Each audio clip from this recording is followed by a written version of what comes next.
जी, sit down. Sir, आप मुझे वाली साइंस की बुक दे दीजिए ना, मैं उसे टच करके पहचान लूंगी। सौम्या, ब्रेल वाली बुक अभी स्कूल में अवेलेबल नहीं है। जब वो आएगी तो मैं आपको दे दूंगा। Sit down. Sorry sir. Now next question. Galaxy में सबसे बड़ा प्लेनेट कौन सा है? मुझे पता है सर। रेहान, तुम बताओ। और रॉन्ग आंसर। Sit down. और कोई? सौम्या, जब आपसे पूछा जाए जब आप आंसर देना। Sit down. The answer is Jupiter. अरे तुम देख नहीं सकती, मगर तुमने कैसे बताया कि सबसे बड़ा प्लैनेट जुपिटर होता है? मैं देख नहीं सकती, सुन तो सकती हूँ ना। मेरी मामा ने मुझे एक बार बताया था, सबसे बड़ा प्लैनेट जुपिटर होता है। सौम्या, तो शट अप, फालतू की बातें करना बंद करो। अच्छा सब सुनो, कल संडे, कल हम लोग सब लोग स्कूल की तरफ से पिकनिक जाएंगे। बहुत मजा आएगा। सौम्या, तुम्हारी कल छुट्टी है, कल तुम घर पर आराम करो। पर सर मुझे भी पिकनिक जाना है। कैसे जाओगी पिकनिक? वहाँ बहुत चलना पड़ेगा, रास्ते भी खराब है, तुम्हारे माँ बाप तो है नहीं और मैं कोई रिस्क भी नहीं लेना चाहता। पर सर, अरे यहाँ पर तो चल नहीं पा रही, वहाँ क्या चलेगी? उल्टा हमारा मजा खराब कर। देखो बेटा, पहले बिना सहारे के चलना सीख लो, फिर हमारे साथ पिकनिक आना। मैंने तुम्हें हमेशा कहा है, तुम्हारे जैसे लोग बिना सहारे के कुछ नहीं कर सकते। पर सर, देखो मैं बिना सहारे के चल पा रही हूँ।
मोबाइल में चार्जिंग में 5% चार्जिंग।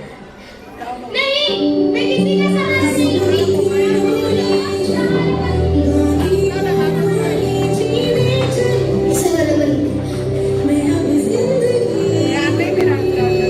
सारी बाधाओं को पार करके सौम्या ने खुद की एक संस्था शुरू की, जिसका लक्ष्य था गांव-गांव जाकर ऐसे लोगों को ट्रेनिंग देना जिन्होंने अंधेरे को ही अपना जीवन मान लिया था। लेकिन यह काम बिल्कुल भी आसान नहीं था।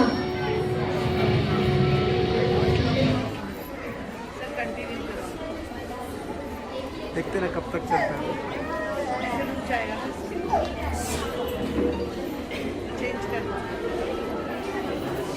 अरे वो तुम्हारे पहचान की है शायद, तुम्हें देखकर मुस्कुरा रही है। कौन थी? अरे नहीं, चल चल इसके मजे लेते जरा। क्या तुम मेरे दोस्त बनोगे? तू बोल नहीं सकती थी क्या? मैडम जी, बुरादा वाली बस कब आएगी? मैडम जी, बुरादा वाली बस कब आएगी? अरे क्या हुआ भैया? मैं ये मैडम से कब से पूछ रहा हूँ, बुरादा वाली बस कब आएगी? कुछ कहती नहीं। अरे उसने काम में पैदाइशी कौन सुन नहीं सकती। या अल्लाह, मैं किससे पूछ रहा था? मेरा सारा समय बर्बाद कर दिया। आखिर ऐसे लोगों को बनाए क्यों है? क्या काम है ऐसे लोगों का इस दुनिया में? तबला पार करो। वो हटा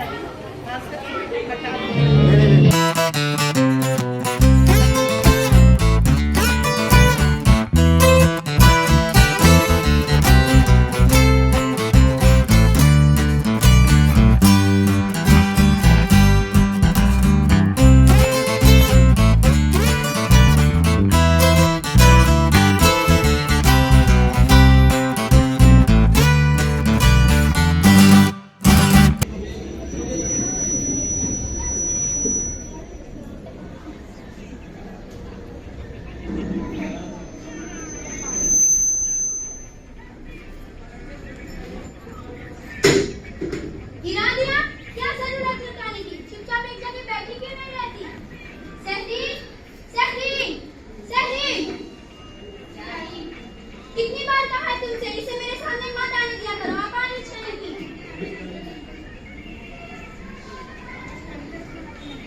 आप इसे क्यों डांट रहे हो? इसमें इसका क्या कसूर है? ये तो आपकी मदद करने की कोशिश कर रही थी। कसूर इसका नहीं, कसूर मेरी किस्मत का है जो ये मेरी बेटी है। शर्म आती है मुझे अपने आप पर जब ये मुझे पापा कहती है। जैसे भी है, आखिर हमारी बेटी है, आप इसे समझने की कोशिश करिए प्लीज।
सफाई का सबक सिखा दिया। आपकी बेटी बहुत समझदार है। मैं उसे मेरे तांत्रिक में पढ़ाऊंगी और आपकी सम्मान के साथ जीना सिखाऊंगी। शाबाश बेटी, हमें तुम पर नाज है। बेटी, हम तुम्हें इनके साथ अवश्य भेजेंगे।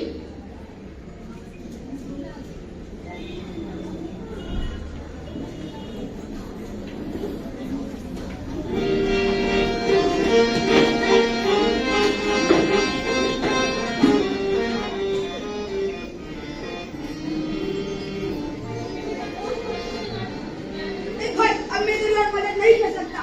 मैं थक गया हूं यार। ये पैसे पकड़ और किसी और को अपना दुश्मन बना ले, किसी अपना जैसे को। क्या हुआ भाई, तुम क्यों रो रहे हो? बताओ ना, क्या परेशानी है? तुम कुछ बोल नहीं रहे। गूंगे हो क्या? यदि तुम सच में गूंगे हो और यदि इशारों से कुछ बताने की कोशिश कर रहे हो तो मैं बता दूं, मैं अंधा हूं, मैं देख नहीं सकता।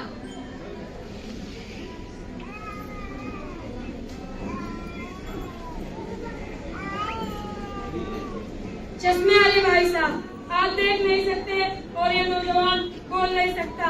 इसने मुझे कुछ लिख कर दिया है जो मैं आपको बता सकूं। मैं गूंगा हूँ, मुझसे कोई बात नहीं करता, दोस्ती नहीं करता, इसलिए मैं रो रहा हूँ। बस इतनी सी बात। तुम तो बहुत खुशनसीब हो जो इस दुनिया के रंग देख सकते हो। मेरे लिए तो बस एक ही रंग है, काला। अरे बस करो यार, दिन भर मैं यही काम करूँगा। मुझे बहुत काम है। सॉरी भैया, सॉरी, मुझे माफ करो।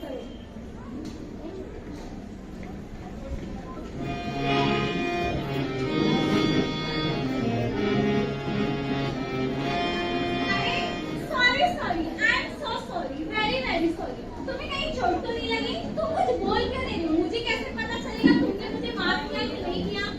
क्या तुम भूल गए हो? मैं बहरी हूँ। क्या तुम मुझसे फ्रेंडशिप करोगे?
इसे आपके साथ जरूर भेजूंगा।